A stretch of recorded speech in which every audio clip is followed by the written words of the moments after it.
Walang kinikilingan, walang pinoprotektahan, walang kasinungalingan, serbisyong totoo lang.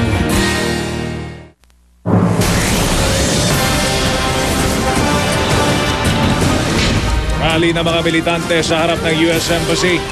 Muling nauwi sa tensyon. Mga kumukontra naman sa oil price hike. Sabay-sabay nag-flanking. NBI, mag-iimbestiga na rin kaugnay sa pagkamatay ng babaeng isinilit sa septic tank. Mga pulis na natatawid, kabilang ang dating tagapagsalita ng PNP NCRPO. Kinasuhan na. Exclusive, inihinalang batang hamog naman sa Antipolo.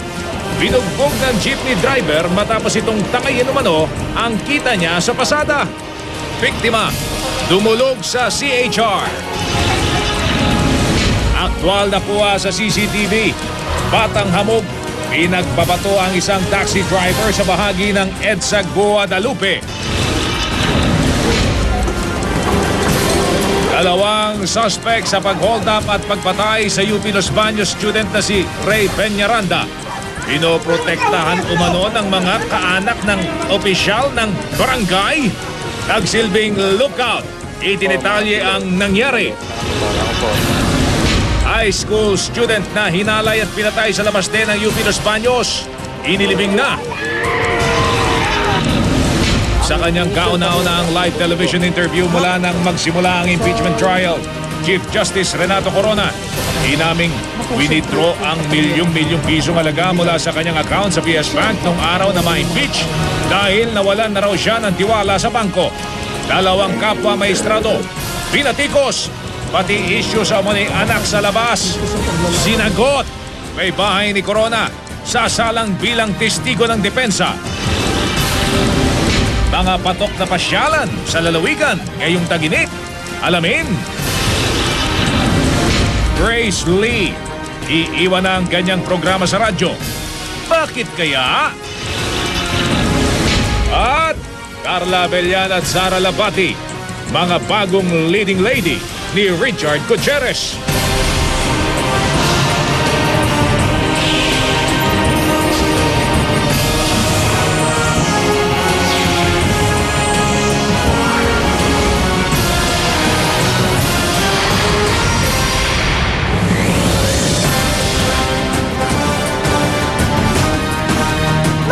Gabi po, may bagong lumabas na video kung saan makikita ang pag-atake na naman ng binansagang batang hamog.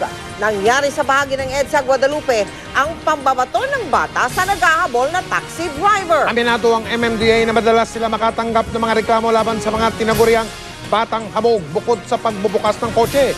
Modus din daw ng ilan sa kanila ang paghablot ng mga gamit. Nakatutok si Julio Segovia. Kitang hinahabol ng driver ang isang binatilyo sa may southbound lane ng EDSA Guadalupe. Malayo man ang kuha ng CCTV video.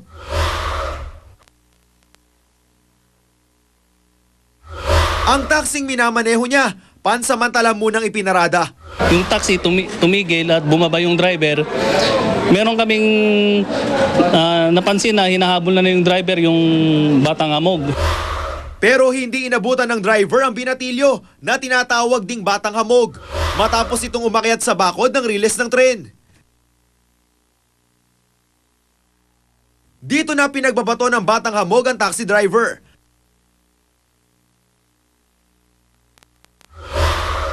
Kaya ang taxi driver napilitan na lang umalis. Pero di pa rin natinag sa pagbato ang batang hamog.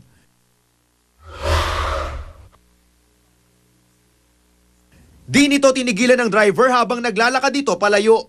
Pagkatapos, tumalo ng batang hamog sa kabilang bakod kung saan naghihintay ang ilan pa niyang kasamahan. Sabay-sabay silang tumawid ng kalsada na parang walang nangyari. Ang driver na may bit-bit pang tubo, bumalik na lang sa taxi niya. Di malinaw kung may nakuha ang batang hamog sa taxi driver.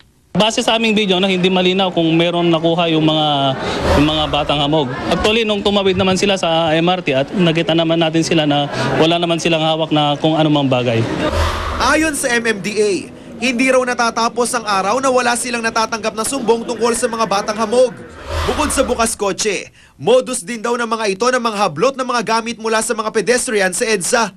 Kaya panay ang paalala ng MMDA. Yung mga kababayan natin na naglalakad sa EDSA o yung mga sumasakay ng taxi, siguro kailangan yung iba yung pag-iingat. At siguraduhin natin nakalak yung taxi para hindi po nila mabuksan. Julius Segovia, Nakatutok, 24 Oras. Sa iba namang balita, nag-iimbestiga na po ang NBI kaugnay sa pagpatay sa isang babaeng negosyanteng Filipino-Chinese ika nga. Isinilid siya sa isang tinatawag na septic tank. Kinasuhan na rin ang mga nadadawit na pulis, kabilang na ang dating tagapagsalita ng PNP NCR Police Office. Nakatutok si Dante Perello.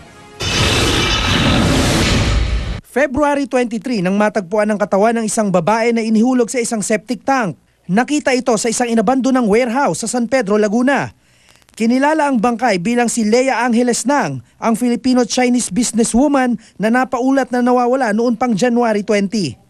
Magsasagawa na ng sariling investigasyon ng National Bureau of Investigation patungkol sa pagkamatay ni Nang. Mga pulis ang sospek sa naturang kaso sa pangunguna ni Police Superintendent Romel Miranda, dating tagapagsalita ng PNP NCRPO. The principal suspect, the principal respondent, si Colonel Miranda, has been confined to quarters already, I think in Camp Crame. I reported to you yesterday that I requested Secretary Jess to consider that as part because that is supposed to be their SOP. Nasampahan na ng reklamong kidnap for ransom, homicide at illegal possession of firearms sina Miranda. Kasama sina PO1 Otelio Santos Jr., PO1 Gifford Signap na pawang nasa active service, at si Reginald Santiago na dating pulis pero nasibak dahil sa kasong may kaugnayan sa pinagbabawal na gamot. Si Santiago ang nagturo kina Miranda, Santos at Signap na nasa likod ng krimen. Ito rin ang nagturo kung saan makikita ang bangkay ni Nang. Sa report ng PNP, nakita raw ng asawa ni Nang na nagtatalo ito at si Miranda tungkol sa 13 million pesos na utang daw ng pulis. Magkasosyo raw ang dalawa sa negosyong pagpapautang. He will be made available to face questioning and investigation by proper authorities. Una nang hiniling ng kampo ng biktimang si Lea Angeles sa Department of Justice na isailalim sa restrictive custody ang mga akusadong pulis. Base sa hiling na rin ng pamilya Nang. Humingi kami ng tulong kay Secretary de Lima.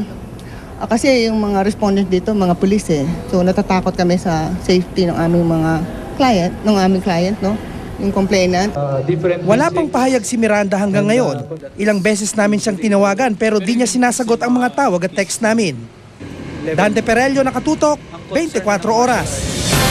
Nauwi sa tensyon ang kilos protesta sa harap ng US Embassy sa Maynila nang magkagirian ng mga militante at mga pulis. Nagpaulan pa ng pintura ang mga ralista. Patikim pa lang daw yan sa ikinakasa nilang protesta bukas. Nakatutok si Mark Zambrano.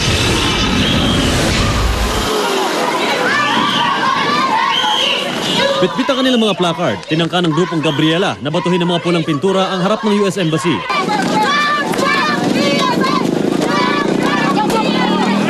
Napilitan tuloy ang mga operatiba ng Manila Police na itaboy sila sa gitna ng Roas Boulevard pero nagkaroon ng tensyon.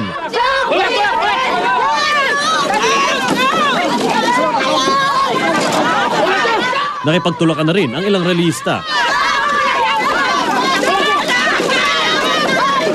Nagdulot ng matinding traffic ang kilos protesta. Tinamaan ng pintura ang ilang pulis kasama ng station commander ng MPD Station 5 na si Police Superintendent Jemar Modiquillo. Ginagalang natin yung karapatan nila as Filipinos. Pero huwag namang sumubra doon sa sinasabi na kung saan sila, lalampas sila. Kailangan lang naman dito is communication between them and us.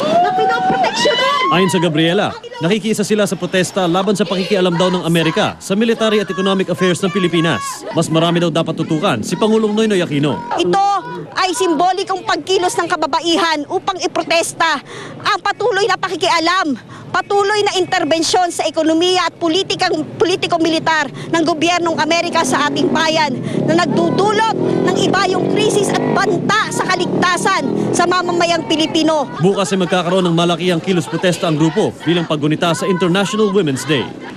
Mark Zambrano, nakatutok, 24 oras. Sa bahagi naman ng Taft Avenue sa lungsod din ng Maynila, nagrally ang ilang miyembro ng grupong Anak Bayan kanina rin po. Sabay-sabay pa silang nag-ikangay planking sa tapat ng isang gasolinahan. Protesta raw nila yan sa walang plenong pagtaas ng presyo ng mga produktong petrolyo, pati na ng LPG.